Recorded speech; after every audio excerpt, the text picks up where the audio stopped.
దేవునికి స్తోత్రం కలుగును గాక. ప్రభువునందు నాకు అత్యంత ప్రియులారా, నా తోడి ప్రార్థన యోధులారా, మీకందరికీ శుభవందనాలు, దైవాశీస్సులు. ఈ అర్ధరాత్రి నూతన దినారంభంలో ప్రార్థన మహాపోరాటానికి మీకందరికీ వీరోచిత ఘన స్వాగతం పలుకుతున్నాను. రండి చిన్న ప్రార్థన చేసుకొని దేవుని వాక్య ధ్యానములోనికి, ఆ తర్వాత విజ్ఞాపన పరిచర్యలోనికి వెళదాం. ఒక మాట ప్రారంభ ప్రార్థన చేసుకున్నారండి ప్రియులారా. ప్రేమ కలిగిన మా మహాపరిశుద్ధ తండ్రి, జీవము కలిగిన మా మిక్కిలి గొప్ప దేవా, నీకే స్తోత్రములయ్యా.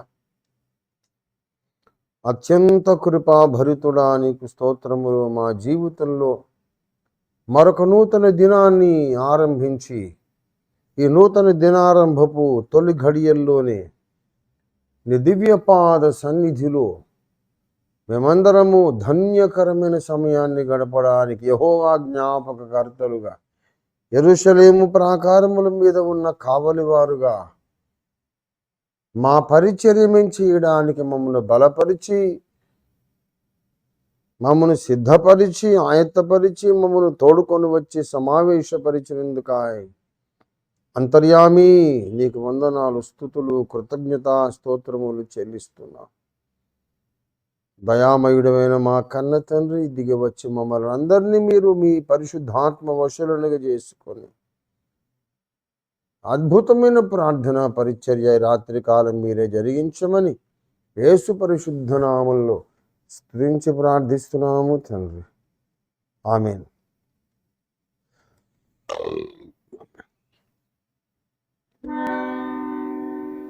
269 పాట పాడుకుందాము. సత్యదైవార్చనము. ఓ ప్రభువా ఉజ్జీవము నిమ్ము, ఓ ప్రభువా ఉజ్జీవము నిమ్ము, ఓ ప్రభువా ఉజ్జీవము నిమ్ము, విరిగిన మనసుతోనే వేడెదను, విరిగిన మనసుతోనే వేడెదను, ఓ ప్రభువా.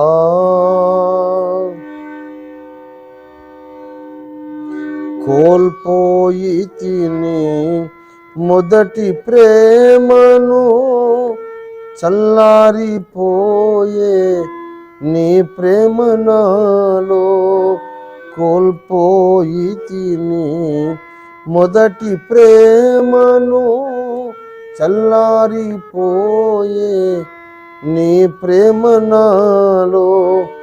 నాలో నిలుపుము నీదు ప్రేమ, నాలో నిలుపుము నీదు ప్రేమ, ఓ ప్రభువా ఉజ్జీవము నిమ్ము, విరిగిన మనసుతోనే వేడెదను, విరిగిన మనసుతోనే వేడెదను, ఓ ప్రభువా.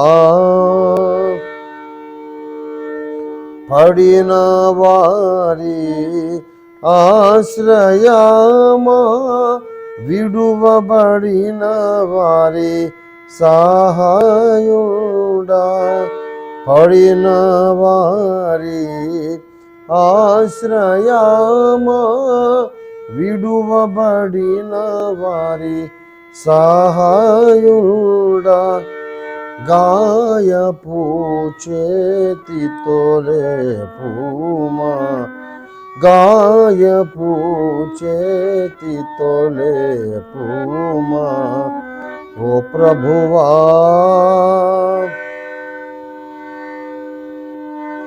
శత్రుని ఊరిలో చిక్కియున్నాను, నాదు బంధకమును త్రెంపుము నీవు.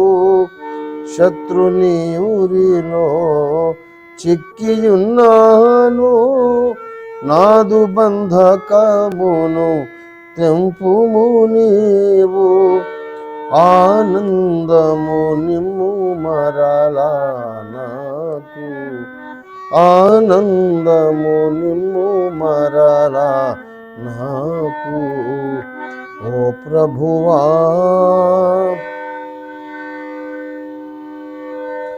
దోషిని నేను నీకు సఖులకు అడుగుచుంటిని మన్ననమిమ్ము. దోషిని నేను నీకు సఖులకు అడుగుచుంటిని మన్ననమిమ్ము. కడుగుము నీదు రక్తములోన, కడుగుము నీదు రక్తములోన. ఓ ప్రభువా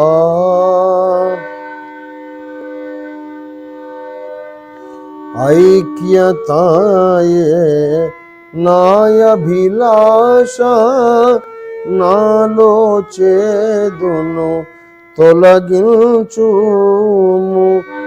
ఐక్యతాయే నాయభిలాష, నాదు చేదును తొలగించుము.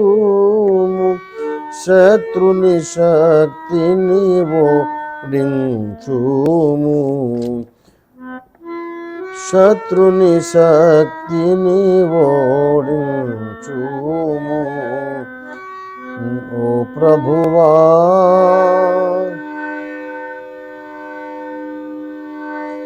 పడిన సాక్ష్యము లేపెడి ప్రభువా, వడిగా నీదువు జీవము నీవు. పడిన సాక్ష్యము లేపెడి ప్రభువా, వడిగా నీదువు జీవము నీవు. బూడిద చేయుము నాలోని మష్టు, బూడిద చేయుము నాలోని మష్టు. ఓ ప్రభువా ఆత్మవు జీవ జ్వాలలు జగమున కదలింపగా వ్యాపింపజేయుము. ఆత్మవు జీవ జ్వాలలు జగమున కదలింపగా వ్యాపింపజేయుము. హృదయమును ఫలింపజేయుము, హృదయమును ఫలింపజేయుము. ఓ ప్రభువా ఓ జీవము నీవు, ఓ ప్రభువా ఓ జీవము నీవు. విరిగిన మనసుతోనే వేడెదను, విరిగిన మనసుతోనే వేడెదను. ఓ ప్రభువా దేవునికి స్తోత్రం కలుగును గాక. హల్లెలూయా. దేవునికి మహిమ కలుగును గాక. ఎలీం హెబ్రోన్ సహవాసంలోని పెద్దలు ఎవరో పొందుపరిచినటువంటి కంపోజ్ చేసిన చక్కనైనటువంటి ప్రార్థనా గీతం ఉజ్జీవము కొరకు. దేవునికి స్తోత్రము. చిన్న మాట దేవుని వాక్యములో నుండి మనం చదువుకొని తర్వాత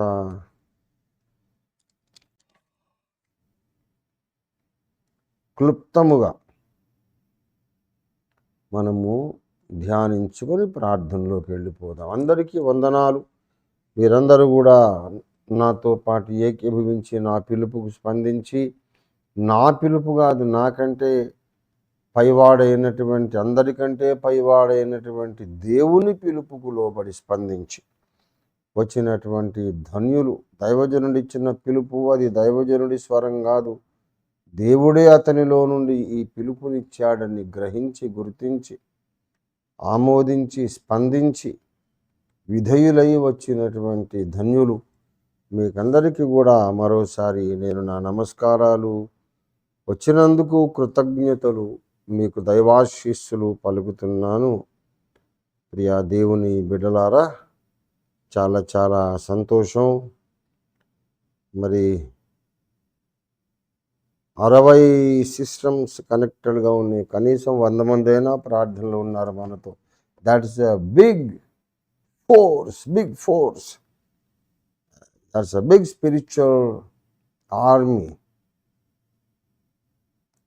అద్భుతమైనటువంటి ప్రార్థన సైన్యం, దేవుని దండు. దేవునికి స్తుతి కలుగునుగాక. అందరము చివరి వరకు కూడా ప్రార్థనలో ఉందాం. దేవునికి స్తోత్రం. ఇంతవరకు ప్రార్థన చేయని వారు ఇవాళ చేయండి.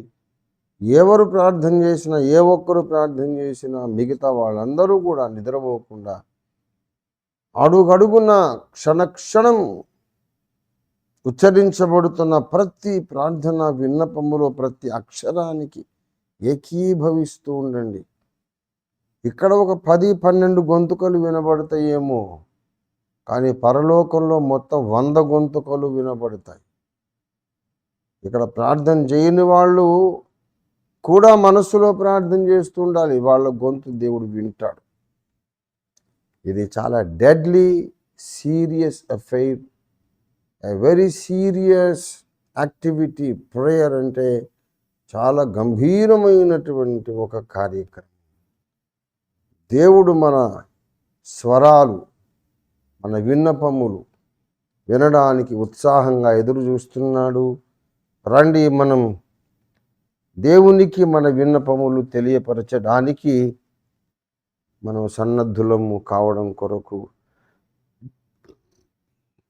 కొలస్సీ పత్రిక 2వ అధ్యాయం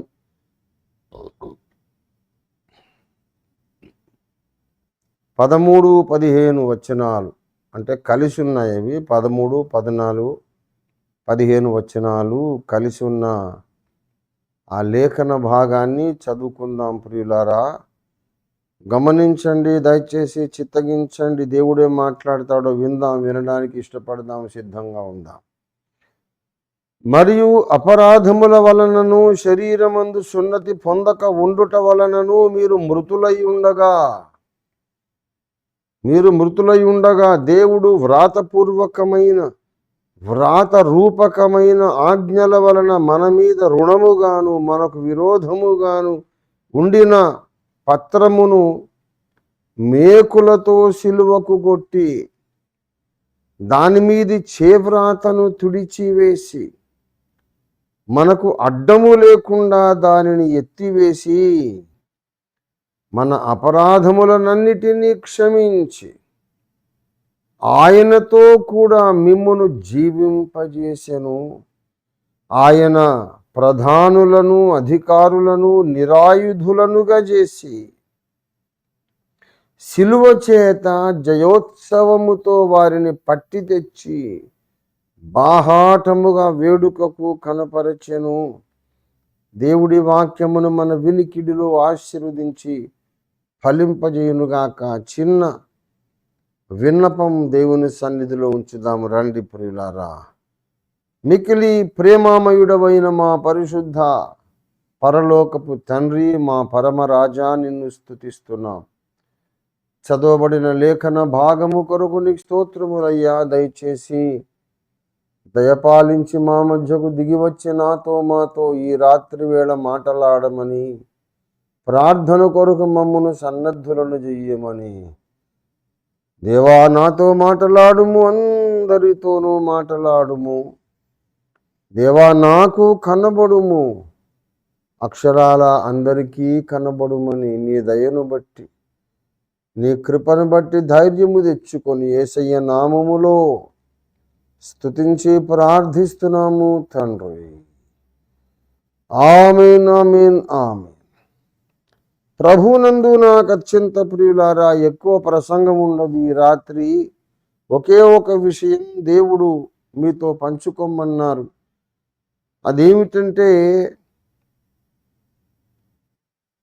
ఆ పరమదేవుడు పరమాత్ముడు నరావతారమెత్తి ఈ భూమి మీద యేసుక్రీస్తు అనే పరిశుద్ధ మానవుడుగా నరావతారమెత్తి జన్మించి, యేసుక్రీస్తు అనే పరిశుద్ధ మానవుడుగా జన్మించి, శిలువ అనే కరకు మ్రాను మీద మేకులతో కొట్టబడి వ్రేలాడదీయబడి బలియజ్ఞమైపోయినాడు. ఆయన చేసినటువంటి ఆ బలి యజ్ఞము చేత, ఆ బలి కొరకు ఆయన ఉపయోగించుకున్నటువంటి ఆ శిలువను బట్టి అనగా ఆ ఒక వస్తువు కాదు, నిర్జీవ వస్తువు కాదు, ఒక నిలువు కర్ర, ఒక అడ్డకర్ర మాత్రమే కాదు. ఆ శిలువ మీద దేవుడు చేసిన యజ్ఞమును బట్టి అని అర్థం. ఆ శిలువ మీద దేవుడు నెరవేర్చిన మానవ రక్షణ పాప పరిహారక యజ్ఞమును బట్టి మనకు కలిగినటువంటి బహుళ ప్రయోజనాలు, అనేక ప్రయోజనాలు కలిగినవి అనేది మనము గ్రహిస్తే మనం ఆధ్యాత్మికంగా బహు ఐశ్వర్యవంతులమైపోతాం. మనము బ్రతుకు పోరాటంలో, ఆధ్యాత్మిక పోరాటంలో విజేతలుగా నిలబడతాం. ఓటమి మనకుండదిక, బలహీనతలు మనకుండవిక. దేవుని బిడ్డలారా, సిలువను గ్రహించాలి. సిలువ మన జీవితంలో ఏమేమి కార్యాలు చేయగలదో ఆ కార్యములన్నీ మన జీవితంలో జరగడానికి మనం అవకాశం ఇవ్వాలి, మనము లోబడాలి, విధేయత చూపాలి. దేవునితో కలిసి మనం పని చెయ్యాలి. మళ్ళీ చెప్తున్నా ఈ సెంటెన్స్. క్రీస్తు శిలువ మనలో ఏమేమి కార్యాలు చేయగలదో ఆ కార్యములన్నీ మనలో చేయడానికి శిలువకు మనం అవకాశం ఇవ్వాలి. మనము ఆ శిలువ ద్వారా దేవుడు మనలో ఏమేమి చేయాలనుకుంటున్నాడు, ఆ సకల కార్యాలు జరగడానికి మనం దేవునికి లోబడాలి, దేవునికి మనం సహకరించాలి. అప్పుడే క్రైస్తవ జీవితంలో మనం ధన్యులమైపోతాము. జీవిత సాఫల్యము మనం పొందుతాము. లేకపోతే మన జీవితాలకు సాఫల్యం ఉండదు. మన జీవితాన్ని మనము సంపూర్ణంగా దేవుని సన్నిధిలో అనుభవించలేము, ఆస్వాదించలేము, ఆనందించలేము. దేవుని బిడ్డలారా, సిలువ అనేది ఒక మర్మమైనటువంటి శక్తి. సిలువను బట్టి నేను అతిశయిస్తున్నాను అన్నాడు. గలతీ పత్రిక 6వ అధ్యాయములో పౌలు భక్తుడు ఏమంటున్నాడో చూడండి. 14వ వచనం, గలతీ 6:14. అయితే మన ప్రభువైన యేసుక్రీస్తు సిలువ యందు తప్ప మరి దేని యందును అతిశయించుట నాకు దూరమగునుగాక. సిలువను బట్టి నేను అతిశయిస్తున్నాను అని మాట్లాడుతున్నాడు. మనం ప్రకటించే సువార్తకు ఒక పేరు పెట్టేశాడు. అదేంటో తెలుసా? మనం ప్రకటించే సువార్తకు ఒక పేరు పెట్టాడు. 1 కొరింథీ పత్రిక 1వ అధ్యాయము 18వ వచనం చూడండి. సిలువను గూర్చిన వార్త నశించుచున్న వాడికి వెర్రితనము, కానీ రక్షింపబడుచు ఉన్న మనకు దేవుని శక్తి అయి ఉన్నది. దేవుని బిడ్డలారా, సిలువను గూర్చిన వార్త, అది మన సువార్త. చాలామంది సువార్త చెబుతారు, సిలువనే ప్రస్తావించరు. అసలు సువార్త అంటేనే సిలువ వార్త, సిలువ మూర్తిని గూర్చిన వార్త, సిలువ యజ్ఞమును గూర్చిన వార్త. సిలువనే ప్రస్తావించకుండా ప్రసంగాలు చేయడం ఏంటి? సిలువనే ప్రస్తావించకుండా సువార్త సందేశాలు ఇవ్వడం ఏంటి? మళ్ళీ దానికి సోషల్ గాస్పుల్ అని, ప్రాస్పరిటీ గాస్పుల్ అని పేర్లు, అవన్నీ కూడా another gospel. That is not the true gospel. వేరొక సువార్త అది, సామాజిక సువార్త, లేకపోతే అభివృద్ధి, పురోభివృద్ధి గూర్చిన సువార్త, ప్రాస్పరిటీ గాస్పుల్. యేసయ్యను నమ్ముకుంటే నీకు డబ్బులు వస్తాయి, నీకు ఆరోగ్యం ఉంటుంది, నువ్వు బాగుంటావు, సమాజంలో ఉన్నతంగా ఎదుగుతావు. ఎన్ని చెప్పినా సోది మాటలు. ముందు సిలువను గూర్చి మాట్లాడాలి. సిలువ లేనిది ప్రసంగం ఒట్టి మ్రోగెడు కంచు, గణగణలాడు తాళం. అందులో ఏమి చప్పుడు తప్ప జీవం ఉండదు, ప్రయోజనం ఉండదు. సిలువే మనకు సర్వస్వం. సిలువే మనకున్నటువంటి ప్రధానమైనటువంటి సకలాశీర్వాదముల ఊట. క్రీస్తును గూర్చి అతిశయించాలనా, సిలువను గూర్చి అతిశయించాలా? ఏంటండి పాస్టర్ గారు మీరు ఇలా చెబుతున్నారు, సిలువను బట్టి అతిశయించమంటారు ఏమిటి అని కొంతమంది అడగొచ్చు. 1 కొరింథీ పత్రిక 1వ అధ్యాయములో 31వ వచనం చివరి వచనంలో ఇలాగుంది, అతిశయించువాడు ప్రభువునందే అతిశయింపవలెను అని వ్రాయబడి ఉన్నది. ప్రభువునందు, క్రీస్తునందు అతిశయించాలనా, సిలువను గూర్చి అతిశయించాలా అంటే ఆన్సర్ వెరీ సింపుల్. సిలువ వేయబడని యేసుని గూర్చి మనం అతిశయిస్తే లాభం లేదు. సిలువ వేయబడని యేసుని గూర్చి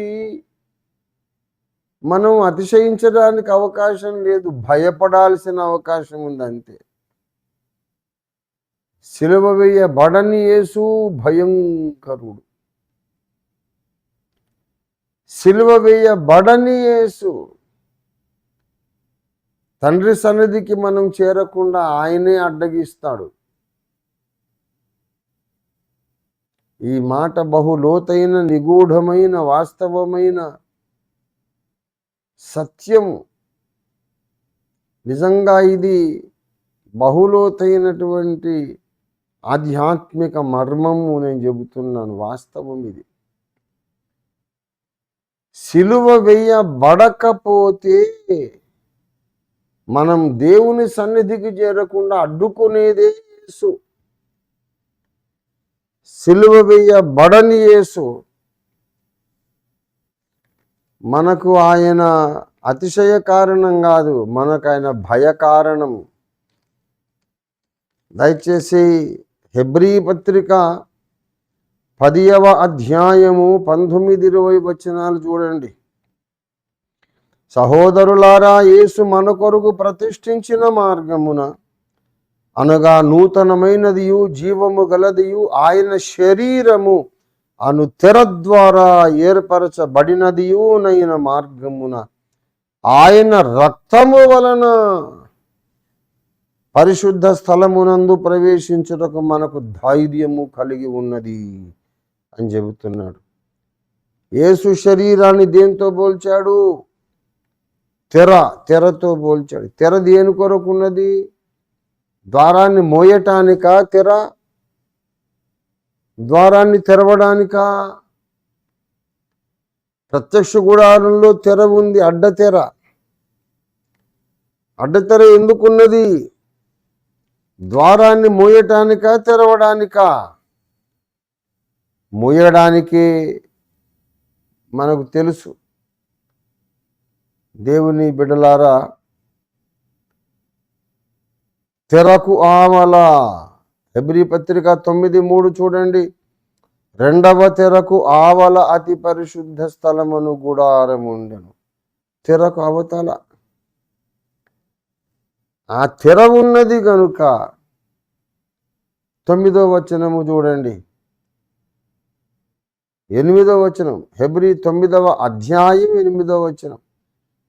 దీనిని బట్టి ఆ వెలుపటి ఆ మొదటి గుడారం ఇంకా నిలుచుచుండగా, ఆ మొదటి గుడారము ఇంకా నిలుచుచుండగా అతి పరిశుద్ధ స్థలములో ప్రవేశించు మార్గం బయలుపరచబడలేదని పరిశుద్ధాత్మ తెలియజేయవచ్చు.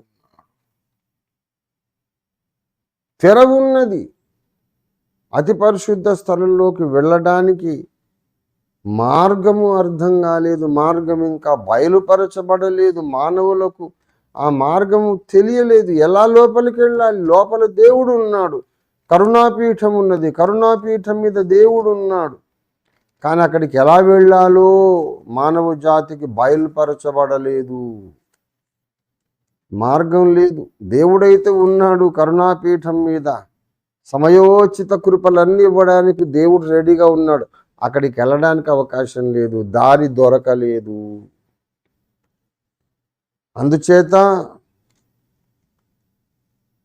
లోపలకు వెళ్లకుండా అడ్డగిస్తున్నటువంటి ఆ తెర ఏమిటి అంటే, యేసు ప్రభు యొక్క శరీరమును తెర అన్నాడు హెబ్రీ 10వ అధ్యాయంలో. యేసు ప్రభు యొక్క శరీరము అను తెర. ఇందాక మనం చదివాం.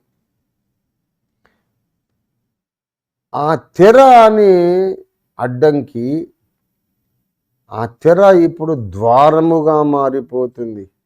శిలువ యజ్ఞము వలన అంతసేపు అడ్డగించిన తెర ఇప్పుడు దారి ఇస్తూ అడ్డు తొలగిపోయింది అని చూపించడానికి యేసు ప్రభువారు శిలువ మీద ఆయన రక్తమును చిందించినప్పుడు, ఆయన ప్రాణం అర్పించినప్పుడు యేసు బిగ్గరగా కేక వేసి ప్రాణాన్ని వదిలేసినప్పుడు, మత్తయి సువార్త 27వ అధ్యాయము 50వ వచనం చూడండి. మత్తయి సువార్త 27:50. Matthew 27 and 50th verse. యేసు మరలా బిగ్గరగా కేక వేసి ప్రాణము విడిచెను. అప్పుడు దేవాలయపు తెర పైనుండి కింది వరకు రెండుగా చినిగెను. దేవునికి స్తుతి కలుగును గాక. ఇక్కడ యేసు మరణించడం, తెర పైనుండి చినిగిపోవడం. పైనుండి చినగడం, కింది నుండి కాదు, పైనుండి మొదలైంది చినగడం, కింది వరకు చినిగిపోయింది. అంటే ఆ చింపినవాడు దేవుడే, చింపడం మొదలుపెట్టినవాడు దేవుడు, పైనుంచి మొదలుపెట్టాడు.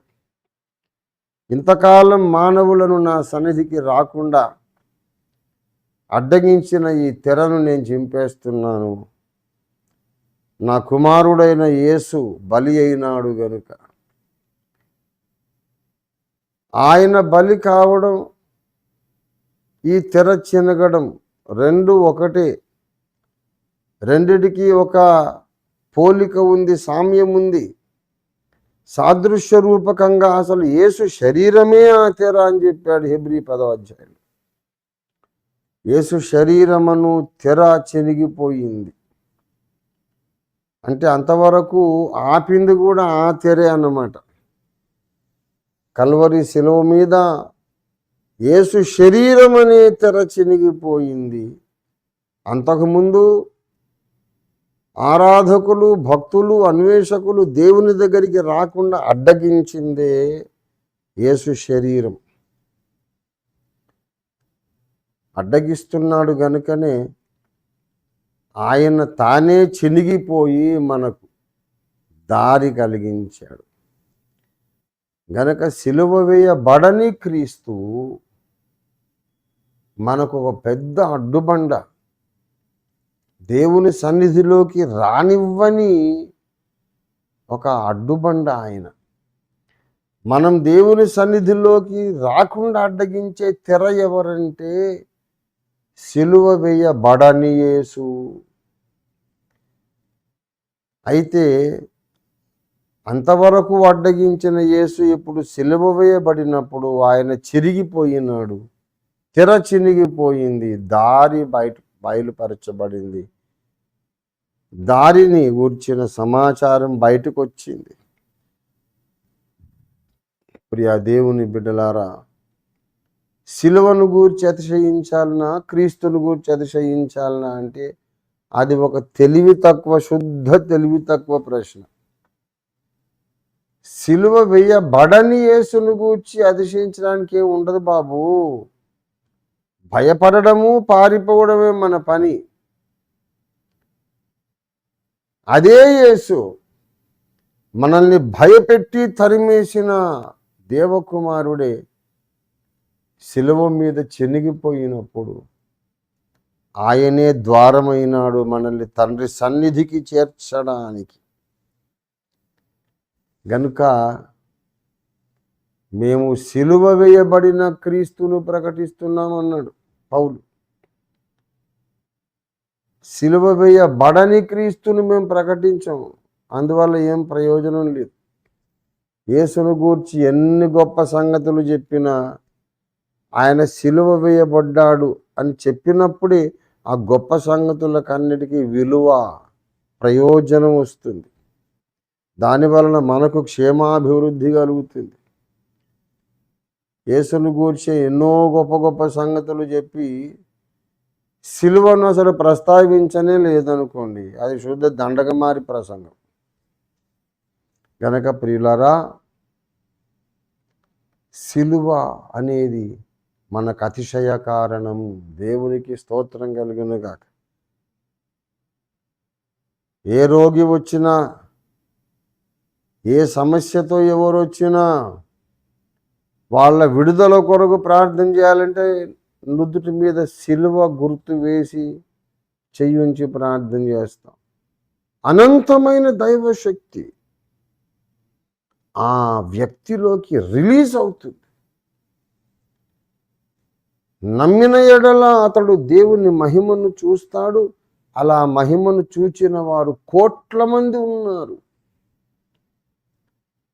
దేవుని బిడ్డలారా, సిలువ మనలో ఎన్నో కార్యాలు జరిగిస్తుంది. నీ సిలువే నాకు శరణు యేసు ప్రభో అనే పాట మనకు తెలుసు. సిలువ ద్వారా మనకు వచ్చేటటువంటి ఆశీర్వాదాలను గూర్చి మరి చెట్టి భానుమూర్తి గారి పాట కూడా ఆంధ్ర క్రైస్తవ కీర్తనల్లో ఉంది. సిలువే నాశరా నాయనూరా, నీ సిలువే నాశరా నాయనూరా, సిలువయందే ముక్తి బలము జూచితి రా, సిలువయందే ముక్తి బలము జూచితి రా, నీ సిలువే నాశరా నాయనూరా.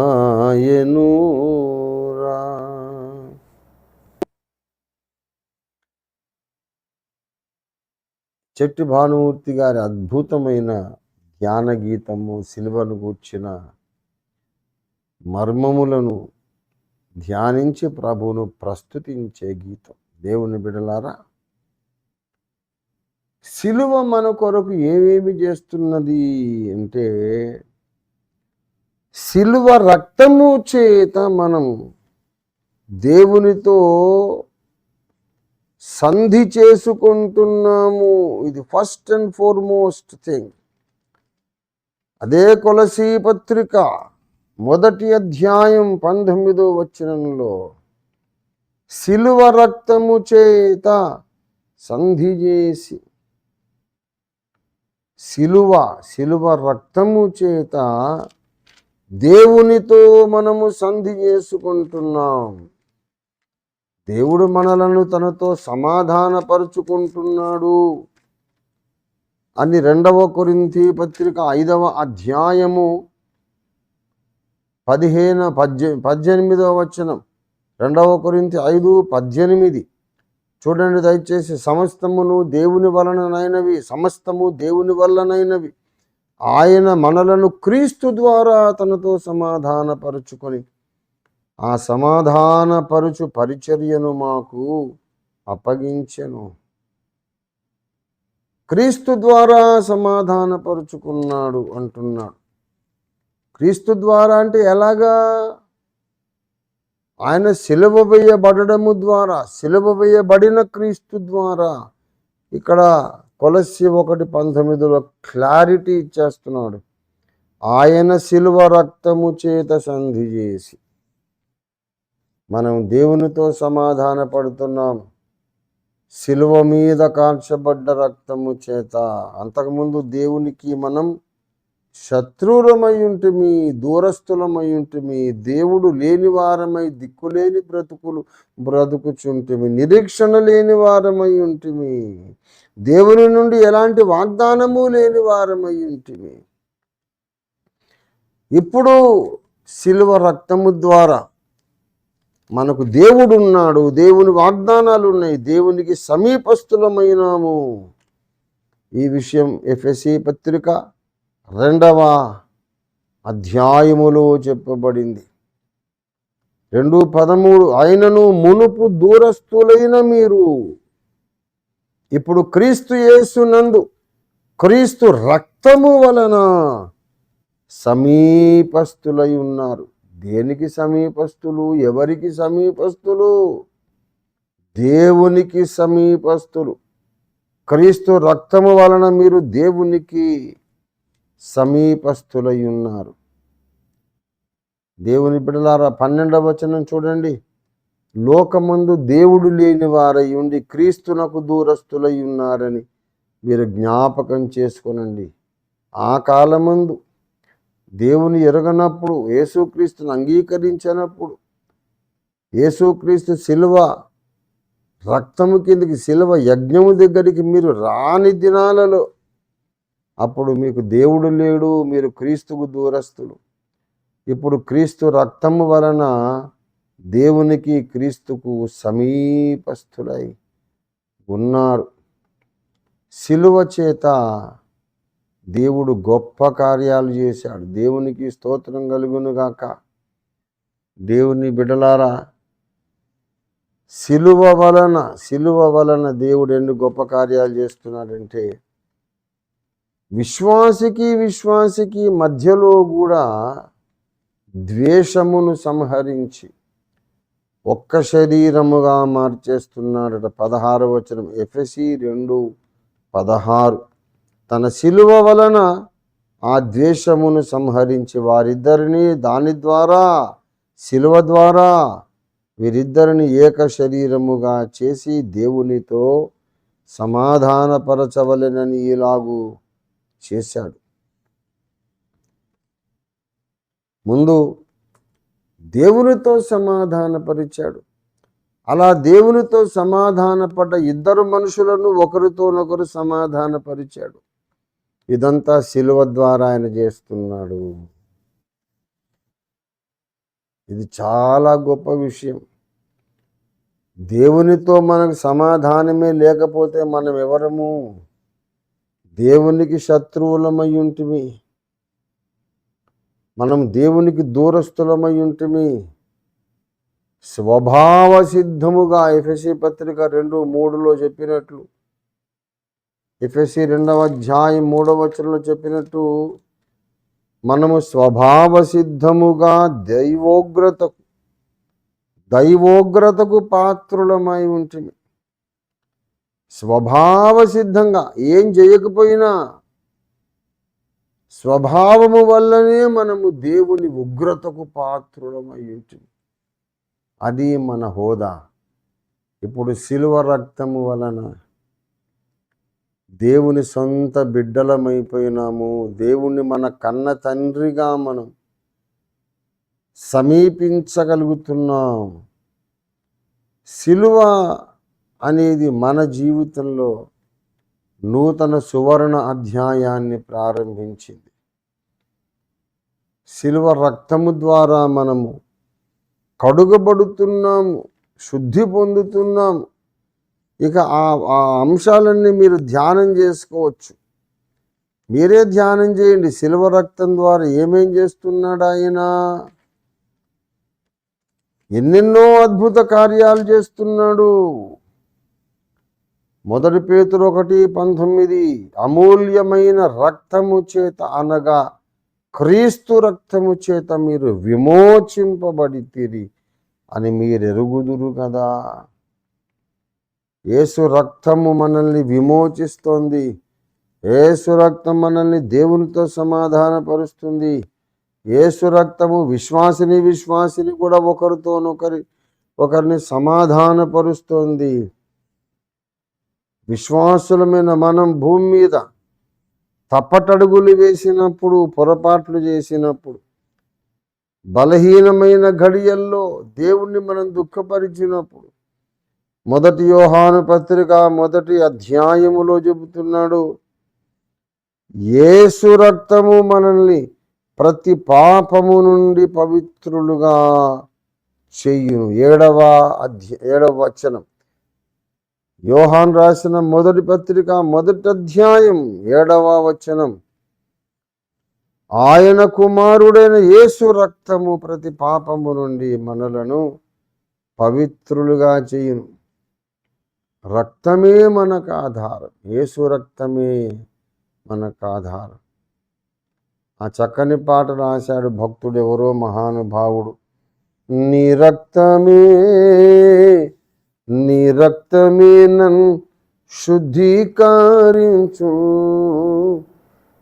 నీ రక్తమే నా బలము, నీ రక్తమే నా బలము, నీ రక్తధారలే ఇలా పాపికాశ్రయమిచ్చును. పరిశుద్ధ తండ్రి పాపిని కడిగి పవిత్ర పరచుము. పరిశుద్ధ తండ్రి పాపిని కడిగి పవిత్ర పరచుము. నీ రక్తమే నన్ను శుద్ధీకరించు, నీ రక్తమే నా బలము, నీ రక్తమే నా బలము అన్నాడు. Your blood is my strength. ఎంత గొప్ప మాట అనేసాడు భక్తుడు. నాకున్న బలము, శక్తి, నాకున్న ధైర్యం అంతా నీ రక్తమే నాయన. ఆ రక్తమే లేకపోతే మనకు ధైర్యమే లేదు. ఆ రక్తమే యేసు కార్చకపోతే మనకు బలమే లేదు. దేవుని సన్నిధిలోకి మనకు ప్రవేశమే లేదు. ఆయన ఆ రక్తమును కార్చాడు కనుక ఇవాళ మనం ప్రార్థన చేయగలుగుతున్నాం.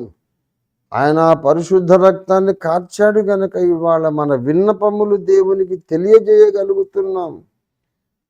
ఆయన రక్తాన్ని కార్చాడు కనుక ఇవాళ మనము పరలోకమందున్న మా తండ్రి అని పిలువగలుగుతున్నాం. ఆ రక్తమే కార్చబడి ఉండకపోతే మనం తండ్రి అని పిలవగలమా? ఎవర్రా నువ్వు అంటాడు. తండ్రి అని పిలిచే అవకాశం లేదు. శిలువ మీద పరమాత్ముడు తన రక్తమును కార్చి మనందరినీ తన పిల్లలుగా చేశాడు. Because of the wonderful, mysterious, vicarious ప్రాతినిధ్య మరణం, vicarious death on the cross. Vicar అంటే ప్రతినిధి అన్నమాట, వైకేరియస్ డెత్ అంటే ప్రాతినిధ్య మరణం. దాని వలన ఇవాళ మనము నాన్న అని పిలుస్తున్నాం. తండ్రి అని నే పిలువగా తనయుడా అనితా బల్కును, మనవులెల్లా మన్నిల్చును, మహిమతో అలంకరించును. ప్రార్థన యేసుని సందర్శన, పరమ తండ్రితో సంభాషణ. పరమ తండ్రితో సంభాషణ. నాన్న అంట, చెప్పురా నా కుమారుడా, చెప్పమ్మా నా కుమార్తె అని ఎంత ప్రేమగా ఆ సర్వశక్తి గల దేవుడు వచ్చి మాట్లాడుతున్నాడు. దానికి కారణం మన నీతి కాదు, శిల్వ మీద కార్చబడ్డ యేసునాథుని అతి పరిశుద్ధ రక్తం, దైవ రక్తం. ఆ రక్తమే లేకపోతే, ఆ రక్తం మీద మనం ఆధారపడకపోతే మన ప్రార్థన పరలోకం చేరదు. ఆ రక్తాన్ని పక్కన పెట్టేసి నువ్వు అందమైన భాషతో ప్రార్థన చేయి, పరలోకానికి చేరదు. నువ్వు హెబ్రీ భాషలో ప్రార్థన చేయి, గ్రీకు భాషలో ప్రార్థన చేయి, ఇంగ్లీష్లో ప్రార్థన చేయి, సంస్కృతంలో ప్రార్థన చేయి. చెత్తరా ఏంటి మురికి బట్టలన్నీ అవతల పారేయమంటాడు ఆయన. ఏంట్రా మురికి బట్టలన్నీ నా సన్నిధికి తెచ్చారేంటి, బుద్ధి ఉందా లేదా, తీసి పారేయంటాడు. రక్తము వల్లనే మన ప్రార్థన, యేసు రక్తం వల్లనే మన ప్రార్థన పరలోకానికి వెళుతుంది. అంతేకాదు, అసలు రక్తమే మన కొరకు విజ్ఞాపన చేస్తున్నది. యేసు రక్తమే మన కొరకు విజ్ఞాపన చేస్తున్నది. ప్రియులారా, హెబ్రీ పత్రిక 12వ అధ్యాయము 24వ వచనం చూడండి. క్రొత్త నిబంధనకు మధ్యవర్తి అయిన యేసునొద్దకును హేబెలు కంటే మరి శ్రేష్టముగా పలుకు ప్రోక్షణ రక్తమునకును మీరు వచ్చి ఉన్నారు. దేవునికి స్తోత్రం, హల్లెలూయా. హేబెలు కంటే మరి శ్రేష్టముగా పలుకుతోందట ప్రోక్షణ రక్తం. హేబెలు రక్తం పలికింది, ఒరే కయ్యను, నీ తమ్ముడైన హేబెలు రక్తం నేల నుండి నాకు మొర్ర పెట్టుచున్నదన్నాడు. ఏం మొర్ర పెట్టింది? తండ్రి, అన్యాయంగా మా అన్నయ్య నన్ను కొట్టి చంపేశాడు, నేను వాడిని ఏమనలేదు, వాడి జోలికి వెళ్ళలే. అమ్మ నాన్న చెప్పిన సువార్త ప్రకారం రక్తము చిందింపకుండా పాప క్షమాపణ కలగదని చెప్పారు. అమ్మ నాన్న చెప్పిన మాటను బట్టి నేను నా మందలో తొలిచూలుగా పుట్టిన వాటిని, క్రొవిన వాటిని నీ దగ్గర దహన బలిగా అర్పించాను, రక్తమును చిందించాను బలిపీఠం మీద. నువ్వు నన్ను అంగీకరించావు. అన్నయ్య అడిగితే ఆయనకు కూడా ఇచ్చేవాడిని గొర్రె పిల్లల్ని. ఎందుకు కొట్టాడు, నన్ను ఎందుకు ద్వేషించాడో తెలియదు. అన్యాయంగా నన్ను కొట్టి చంపేశాడు. నాకు న్యాయం జరిగించాలి, నాకు ప్రతీకారం చెయ్యి, నా పక్షంగా మా అన్నయ్య మీద ప్రతీకారం చెయ్యి, తీర్పు నడిపించు అని మొరపెట్టుకున్నది హేబెలు రక్తం. యేసయ్య రక్తం కూడా మొరపెడుతూ ఉంది. తండ్రి, అన్యాయంగా నన్ను సిలువేశారు, అన్యాయంగా నా తల మీద ముళ్ళ కిరీటము, కాలు చేతులు మేకులు కొట్టారు, నా యందు పాపం ఉన్నదని ఎవడు స్థాపించును అని అడిగితే ఒక్కడూ నోరెత్తలేకపోయినాడు. నోరు మూసుకొని వెళ్ళిపోయారు. ఒక్కడు నాలో పాపం చూపలేకపోయాడు.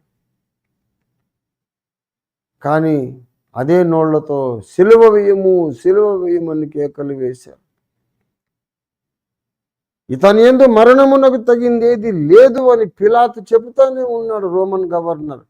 అయినా వీళ్ళు సిలువేయము, సిలువేయమని కేకలు వేయగా, అదే పట్టుగా కేకలు వేయగా, సరేనన్నాడు పిలాతు. ఆయనకి ఇష్టం లేకపోయినా ఇది అన్యాయము, అన్యాయపు తీర్పు అని తెలిసి కూడా పిలాతు లొంగిపోవలసి వచ్చింది. ప్రజల కేకలే గెలిచినవి, న్యాయం ఓడిపోయింది. ప్రజల కేకలే గెలిచినవి. అన్యాయంగా నన్ను చంపేశారు తండ్రి. ఎలాగూ నేను అన్యాయం అయిపోయాను కదా, ఎలాగూ నేను చచ్చిపోయాను కదా, మరణం అనేది ఎప్పటికీ నేను పొందడానికి అవసరము లేదు.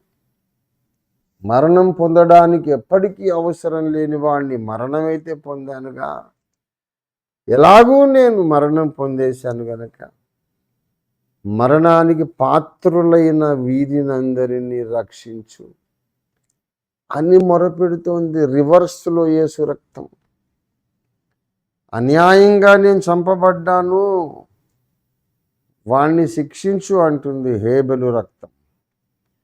అన్యాయంగా నేను ఎలాగూ మరణించాను కదా, గనక మరణపాత్రులైన వారందరికీ ప్రతినిధిగా నన్ను అంగీకరించు అని శ్రేష్టముగా పలుకుతోంది యేసు రక్తం. ఎంత అద్భుతమైన ప్రార్థన చేస్తుందండి యేసయ్య రక్తం. అందుకే ఇవాళ నువ్వు నేను దేవుని పిల్లలమయ్యాం. ఇవాళ ప్రార్థన చేయగలుగుతున్నాం, తండ్రి అని పిలవగలుగుతున్నాం యేసు రక్తమును బట్టి. సిలువ, సిలువ అనేది దేవుడు మనం కలుసుకునే సంగమ స్థానం, నర పరమాత్ముల సంగమ స్థానం. నేను రాసినటువంటి రాజా కలువరి రాజా అనే పాటలో ఒక చరణం, ఒక పాదం, ఆ మాట రాశాను. దేవుని ప్రేమకు కొలమానమది, నరక పాత్రులకు నాకపు ద్వారము, నర పరమాత్ముల సంగమ స్థానము, సిలువ విలువనే నిన్నగతరమా. దేవుని ప్రేమకు కొలమానమది. దేవుని ప్రేమను గజం కర్ర పెట్టి కొలవలేవు, దేవుని ప్రేమను సిలువ పెట్టి కొలవాలి. అదొక్కటే కొలబద్ద, ఇంకా వేరే కొలబద్ద లేదు. దేవుని ప్రేమకు కొలమానమది, నర పరమాత్ముల సంగమ స్థానం. దేవుని బిడలారా, సిలువ అనేది ఎన్ని పాజిటివ్ ఎఫెక్ట్స్ మన జీవితంలో కలిగి ఉన్నది. సిలువ, దాని మీద కార్చబడిన పరమాత్మని సొంత రక్తం ఇన్ని అద్భుతమైన పనులు మన జీవితంలో చేస్తున్నాయి. యేసు రక్తం మనల్ని కాపాడుతుంది. అంతేకాదు, మన శత్రువులను నశింపజేసేది కూడా ఇదే రక్తం. శత్రువు యొక్క కుతంత్రములను ఓడించేది కూడా ఈ రక్తమే. సిలువ మనల్ని దేవునితో సమాధానపరిచి మన శత్రువులను సంహరించడానికి దేవుని చేతిలో, భక్తుని చేతిలో అస్త్రమై నిలబడింది. ఇప్పుడు కొలసీ పత్రిక 2వ అధ్యాయంలో 15వ వచనంలో ఇందాక మనం చదివాం. సిలువ చేత జయోత్సవముతో వారిని బంధించి పట్టి తెచ్చి ప్రధానులను, అధికారులను నిరాయుధులనుగా చేసి సిలువ చేత వారిని బంధించి పట్టి తెచ్చి బాహాటముగా వేడుకకు కనపరిచారు. పూర్వకాలంలో యుద్ధములో గెలిచిన రాజు ఏం చేస్తాడంటే ఓడిపోయిన రాజును అతని సైన్యాధిపతులను ప్రముఖులను ఓడిపోయిన వాళ్ళను కాళ్ళు చేతులు బంధించి పెడరెక్కలు వెనక్కి విరిచి కట్టేసి స్తంభాలకు కట్టేసి వాళ్లను ఒక బల్లకట్టు మీద నిలబెట్టి ఒక గుంజకు స్తంభానికి కట్టేసి రాజధాని నగర వీధుల్లో తిప్పుతాడు వేడుకగా. చూడండి ఓడిపోయిన రాజు ఇదిగో, ఓడిపోయిన అతని సైన్యాధిపతులు ఇదిగో, అతని రాజ్యంలో అతిరథులు మహారథులందరూ ఓడిపోయినారు ఇవాళ అని. గెలిచిన రాజు ఓడిపోయిన రాజును అతని సేనాపతులను తన ప్రజలకు వేడుకగా కనపరుస్తాడు. అది ప్రాచీన కాలంలో ఆనవాయితీ. ఇవాళ దేవుడు గెలిచాడు, సాతాను ఓడిపోయాడు. ఓడిపోయిన శత్రువుగా, ఓడిపోయిన రాజుగా సాతానును అతని ప్రధానులను అధికారులను మనం పోరాడుచున్నామంటాడు ఎఫెసీ పత్రికలో. ఏ ప్రధానులతో మనం పోరాడుతున్నామో, ఏ అధికారులతో మనం పోరాడుచున్నామో వాళ్లను,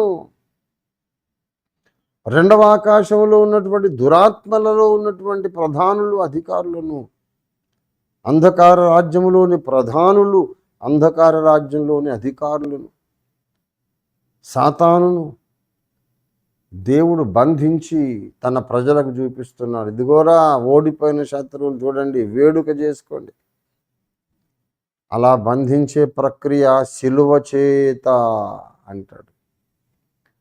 అంటే సిలువ రెండు వైపులా పదునున్నటువంటి ఖడ్గం. ఇటు విశ్వాసికి మేలు చేస్తుంది, దేవుని శత్రువులకు ప్రాణ సంకటం తెచ్చిపెడుతుంది, నాశనాన్ని, ఓటమిని తెచ్చిపెడుతుంది. సిలువ ద్వారా ఎన్ని కార్యాలు జరుగుతున్నాయో చూడండి. సిలువ చేత అనగానే సిలువ పైన ఉన్న రక్తము ద్వారా అనే అర్థం. రక్తము లేని సిలువ ఎందుకు పనికొస్తుంది? ఎందుకు పనికిరాదు. సిలువ రక్తము చేత దేవుడు మనకును దేవునికి మధ్యలో సంధి చేశాడు. అదే సిలువ రక్తము చేత మన శత్రువులను బంధించి బాహాటముగా వేడుకకు తీసుకొచ్చి చూపిస్తూ ఉంది. అందుకే కదా ఆ పాటలో మనం ప్రభురాత్రి భోజనం సందర్భంగా పాడుకునే పాటలో మనం ఒక చరణం పాడుకుంటాం. నన్ను వెంబాడించు సైతాను, నన్ను బేదారించు సైతాను, నన్ను వెంబాడించు సైతాను, నన్ను బేదారించు సైతాను, దునుమాడేది నీ రక్తమే, దహించేది నీ రక్తమే, దునుమాడేది నీ రక్తమే, దహించేది నీ రక్తమే, నీ రక్తమే, నీ రక్తమే నన్ను శుద్ధీకరించు, నీ రక్తమే నా బలము. నన్ను వెంబడించే సైతానును, నన్ను బెదిరించే సైతానును, నన్ను భయపెడుతుంటాడు వాడు, కానీ వాణ్ణి దునుమాడి నశింపజేసేది నీ రక్తమే.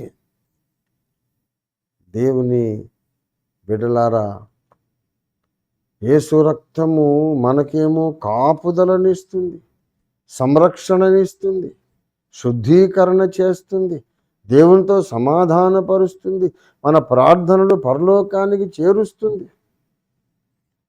ఆ రక్తమే మన శత్రువును సంహరిస్తుంది, మన శత్రువులను బంధిస్తుంది. ఆ రక్తమే, ఆ శిలువ శక్తి, శిలువ రక్తం మన శత్రువులందరినీ బంధించి వేడుకగా రాజధాని నగర వీధుల్లో ఊరేగిస్తుంది. దేవుని బిడ్డలారా, ఈ రక్తమునే ఆశ్రయించకుండా మనం ప్రార్థన చేశామనుకోండి, మన ప్రార్థనలో శక్తి ఉంటుందా? ఎక్కడి నుంచి ఉంటుంది శక్తి? యేసు రక్తమునే మనం ఆశ్రయించకపోతే మొట్టమొదటి సంగతి, దేవుని ముందు ఆయన పిల్లలు అనే స్టేటస్ మనం కోల్పోతాం. ఆయన పిల్లలమనే హోదా మనం కోల్పోతాం, పోగొట్టుకుంటాం. ఇక తర్వాత జర్రుమని పాతాళానికి దిగజారిపోతాం. ఇంకేముంది మనకు? దేవుని పిల్లలమే కాకపోయినప్పుడు, దేవునితో సమాధానమే మనకు ఉండనప్పుడు, ఏ అధికారముతో, ఏ శక్తితో మనం సైతానుతో పోరాడతాం? సైతానుతో పోరాడడానికి అసలు మనకు ధైర్యం ఎక్కడిది, శక్తి ఎక్కడిది, బలం ఎక్కడిది? అప్పుడు వాడే గెలుస్తాడు, మనం ఓడిపోతాము. కనుక ప్రియ దేవుని బిడలారా, యేసు రక్తమే మన ప్రార్థనా జీవితానికి ప్రధానమైనటువంటి శక్తినిస్తుంది. దేవుని ముందుకు వచ్చాం ప్రార్థన చేయడానికి. ఒకవేళ మనస్సాక్షి గద్దించిందనుకోండి, ఏదైనా ఒక విషయంలో నీ బ్రతుకు సరిగా లేదని అనిపించింది అనుకోండి, మళ్ళీ రక్తమును ఆశ్రయించడమే. మన పాపములు మనం ఒప్పుకొన్న ఎడల ఆయన మన పాపాలను క్షమిస్తాడు. ఆయన కుమారుడైన యేసు రక్తము ప్రతి పాపమును మనలను పవిత్రులుగా చేసేస్తుంది. యేసు రక్తాన్ని బట్టి మనం దేవునితో సమాధాన పడాలి. రక్షణ పొందిన రోజు సమాధాన పడ్డాం, అంతేకాదు ప్రార్థన చేయడానికి వచ్చిన ప్రతిసారి సమాధాన పడాలి. ఇవాళ మధ్యరాత్రి ప్రార్థన చేయడానికి వచ్చాం, మరి దినమంతా ఎలా బ్రతికాము? ఈ రోజంతా పగలంతా ఏదైనా దేవునికి దుఃఖకరమైన పనులు చేశామేమో, దేవునికి దుఃఖకరమైన మాటలు మాట్లాడేమేమో, తలంపులు తలంచామేమో. వాటన్నిటి విషయంలో దేవా నన్ను క్షమించమని అడిగి దేవునితో ఇప్పుడు కూడా సమాధాన పడాలి. ప్రార్థించడానికి వచ్చిన ప్రతిసారి దేవునితో సమాధాన పడాలి. ప్రార్థించడానికి నీవు వచ్చిన ప్రతిసారి ప్రార్థన మొదలుపెట్టక ముందు యేసు రక్తంతో కడగబడాలి. దేవునికి స్తోత్రం కలుగునుగా. యేసు రక్తంతో బాగా కడగబడి స్నానము చేసి అప్పుడు ప్రార్థన మొదలుపెట్టాలి. నీ ప్రార్థన తారాజువ్వలాగా రైమని పరలోక దర్బారుకు వెళుతుంది. నీ ప్రార్థన యేసు రక్తములో కడుగబడిన వారి ప్రార్థన పరలోకానికి చేరుతుంది. యేసు రక్తాన్ని పట్టించుకోకుండా వస్తే నీ ప్రార్థన కప్పు కూడా దాటదు, కప్పు కూడా దాటదు. ఈ కప్పుకి యువతలే ఉండిపోతుంది. దేవుని బిడ్డలారా, యేసు రక్తమే మనకు సకల ఆశీర్వాదాలకు మూల కారణం, మొట్టమొదటి కారణం. కనుక ఈ దినాన మనము యేసు రక్తమును ఆశ్రయించి ప్రార్థన చేద్దాం. ప్రార్థించే వారికి యేసు రక్తం ఇంకా ఎక్కువ అవసరం. ప్రార్థించే వాళ్లకు యేసు రక్తం యొక్క విలువ ఎక్కువ అర్థమవుతుంది. ఎందుకంటే వీళ్ళు ప్రార్థన చేసే వాళ్ళే, ఆ రక్తం కూడా ప్రార్థన చేసే ఒక శక్తి. ప్రార్థించే వాళ్లకు యేసు రక్తం యొక్క విలువ అర్థమవుతుందని చెప్పారు. ఎందుకంటే వీళ్ళు ప్రార్థన చేస్తున్నారు, ఆ రక్తం కూడా ప్రార్థన చేస్తుంది. ఏకీభావం, ఏక మనస్సు. భూమి మీద ఉన్న సంఘమంతటి కొరకు మనం ప్రార్థన చేస్తుంటే పరలోక రాజ్య దర్బారులో యేసు రక్తం కూడా అదే ప్రార్థన చేస్తాం. ఇవాళ మనం ప్రార్థన చేస్తున్నాం కదా, సార్వత్రిక సంఘములో దిద్దుబాటు జరగాలి, సంస్కరణ జరగాలి, దేవుని చిత్తంలో ఉన్న వాళ్ళందరూ రక్షణ పొందాలి, ఇంకా సువార్త అందరి చోట్లకు సువార్త వెళ్ళాలి, అన్ని డినామినేషన్లు అపొస్తలిక బోధలోకి రావాలి, యెజబెలు కార్యాలు లయము కావాలి. ప్రార్థన చేస్తున్నాం కదా. మన ప్రార్థనలు పరలోకానికి వెళ్ళి దేవుని ఆమోదం ఎందుకు పొందుతాయో తెలుసా? ఇదే ప్రార్థనలు అక్కడ రక్తం చేస్తుంది, యేసు రక్తం.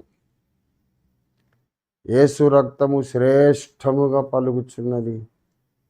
హేబేలు రక్తము కంటే శ్రేష్టంగా పలికే ప్రోక్షణ రక్తం దగ్గరికి మనం ఈ రాత్రి వచ్చి ఉన్నాము కనుక ధైర్యంగా ప్రార్థన చేద్దాము. దేవుని బిడ్డలారా, నా కొరకు ప్రార్థన చేయండి, నా ఆరోగ్యం కొరకు ప్రార్థన చేయండి. నా మీద ఇంకా మంత్రశక్తులు, నీచులు, నికృష్టులు, దుర్మార్గులు ప్రయోగిస్తున్నారు. ఆ మంత్రశక్తులన్నీ కూడా యేసు రక్తం యొక్క బలము ప్రభావముతో బంధించి కాల్చి భస్మము చేసేద్దాం. యేసు రక్తంలోని శక్తిని మనం విడుదల చేద్దాం. సాతాను సేనలను, వాడు ప్రయోగించే మంత్రశక్తులను కాల్చి భస్మం చేయడానికి యేసు రక్తపు శక్తిని మన ప్రార్థనల ద్వారా మనం రిలీజ్ చేద్దాం. అలాగే మనం చేపట్టిన ప్రతి పని కూడా సఫలం కావాలి. రావలసిన డబ్బులన్నీ రావాలి, ఆటంకాలు తొలగిపోవాలి, అందరి మనోనేత్రాలు వెలిగించబడాలి, సాతాను చేసిన కార్యములన్నీ లయమైపోవాలి. అందుకు యేసు రక్తపు శక్తిని మనం రిలీజ్ చేద్దాం. యేసు రక్తపు శక్తిని మనం విడుదల చేస్తే ఆ శక్తికి అపవాది కట్టిన గంతలన్నీ మనుషుల కళ్ళ నుండి కాలిపోతాయి, రాలిపోతాయి. మనుషుల కళ్ళకు వాడు గంతలు కట్టాడుగా, వాడు కట్టిన సైతాను కట్టిన ఆ గంతలు యేసును వాళ్ళు గ్రహించకుండా, యేసుని అర్థం చేసుకోకుండా, యేసుని స్వీకరించకుండా మనుషుల కళ్ళకు సాతాను కట్టిన గంతలు సిలువ రక్తపు శక్తి చేత కాలిపోతాయి, రాలిపోతాయి. అందరి కన్నులు తెరుచుకుంటాయి. ఈ మహత్కార్యం యేసు రక్తం చేస్తే మన దేశము, ప్రపంచము ఆశీర్వదించబడతాయి. సమస్త దేశాలు దీవించబడతాయి. మానవ సమాజమే దీవించబడుతుంది. యేసు రక్తము దిగి రాకుండా మనం ఎన్ని గట్టిగా కేకలేసి ప్రార్థన చేసినా ఏమి పని జరగదు. ప్రభువా, నీ రక్తాన్ని మా దేశం మీద ప్రోక్షించు, నీ వాక్యమని నీళ్లను మాపై కుమ్మరించు, నీ పరిశుద్ధాత్మ జలాలు మా దేశంపై కుమ్మరించు. నీళ్ళు, రక్తము, ఆత్మ, ఈ మూడు శక్తులు పనిచేస్తేనే గొప్ప ఉజ్జీవాన్ని మనం చూడగలుగుతాం. నీళ్ళు, రక్తము, ఆత్మ, ఈ మూడు శక్తులు పనిచేస్తేనే మన దేశము, సమస్త దేశాలు యేసే దేవుడిని తెలుసుకుంటారు. అంతవరకు మనం ఎన్ని తిప్పలు పడ్డా ప్రయోజనం జరగదు. బిల్ గ్రహాం గారు లాంటి మహాభక్తుడు 50-60 ఏళ్ళు సేవ చేశాడు అమెరికాలో. అమెరికా పరిస్థితి వాళ్ళు ఏంటి చెప్పండి? భ్రష్టత్వం నానాటికి పెరిగిపోతుంది. చర్చిలు మూతపడుతున్నాయి. యెహోవా సాక్షులు, ఇస్లాం పెరిగిపోతున్నాయి. దేవుని బిడ్డలారా, అమెరికాకు దేవుని రక్త ప్రోక్షణ కావాలి. ఇండియాకు కూడా యేసయ్య రక్త ప్రోక్షణ కావాలి. ప్రతి దేశానికి యేసయ్య రక్త ప్రోక్షణ కావాలి. అప్పుడే సాతాను యొక్క కార్యములన్నీ కాలిపోతాయి. మనం ప్రార్థన చేద్దాం రండి.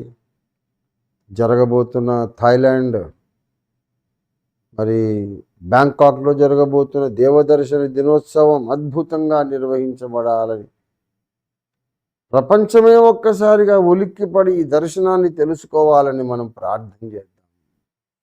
అన్ని ఏర్పాట్లు ఏ లోపము లేకుండా చక్కగా వీళ్ళందరూ ఆనందంగా, క్షేమంగా, లాభంగా తిరిగి రావాలని ప్రార్థన చేద్దాం. ప్రియులారా, అందరికీ వందనాలు. రండి మనం ప్రార్థన చేద్దాం. ఇంకా జరగవలసిన కార్యక్రమాలు ఎన్నో ఉన్నాయి. వచ్చే 2027వ సంవత్సరం దేవదర్శన దినము లోపుగా మిగిలిపోయిన 5 గ్రంథాలు కూడా ఇంగ్లీష్లోకి తర్జుమా చేయబడాలి. తర్వాత ఆడియో బుక్స్ అన్ని భాషల్లో ఇంటర్నెట్లో రిలీజ్ కావాలి.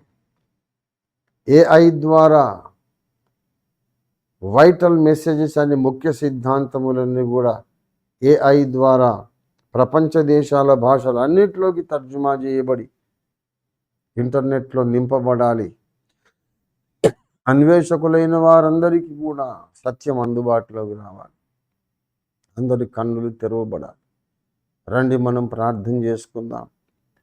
ఈ బలమైన ప్రార్థన పైకెడుతుంటే 2వ ఆకాశంలో దుష్ట శక్తులు అడ్డుకుంటాయి. వాళ్ళని దాటుకొని ప్రార్థన బయటికి వెళ్ళాలి, ఇంకా పైకి వెళ్ళాలి, 3వ ఆకాశానికి ఇంకా పైకి వెళ్ళాలి. దేవుని సన్నిధి, దేవుని సింహాసనం ఉన్న పరమాకాశానికి మన ప్రార్థన వెళ్ళాలంటే ఉట్టి మన ప్రార్థన అయితే వెళ్ళదు. యేసు రక్తము ద్వారా మన ప్రార్థన వెళుతుంది. రండి, ఈ మహాపోరాటంలో యేసు రక్తము ద్వారా మనం జయం పొందుదాం. ప్రార్థన పోరాటం ప్రారంభిద్దాం. రండి ప్రియులారా, ఇది ప్రార్థన సమయం. దయచేసి మనం వెంటనే ఒక్క క్షణమైనా ఇంకా ఆలస్యం చేయకుండా ప్రార్థనలోకి వెళ్ళిపోదాం. రండి రండి రండి రండి రండి ప్రియులారా. హల్లెలూయా హల్లెలూయా. ఆసక్తి పరులు హ్యాండ్ రైజ్ చేయండి, అన్మ్యూట్ చేస్తారు. వెంటనే మీరు ప్రార్థన మొదలు పెట్టండి. సందర రహూదరీ వర సిందర దహు బరీదర కరందరవ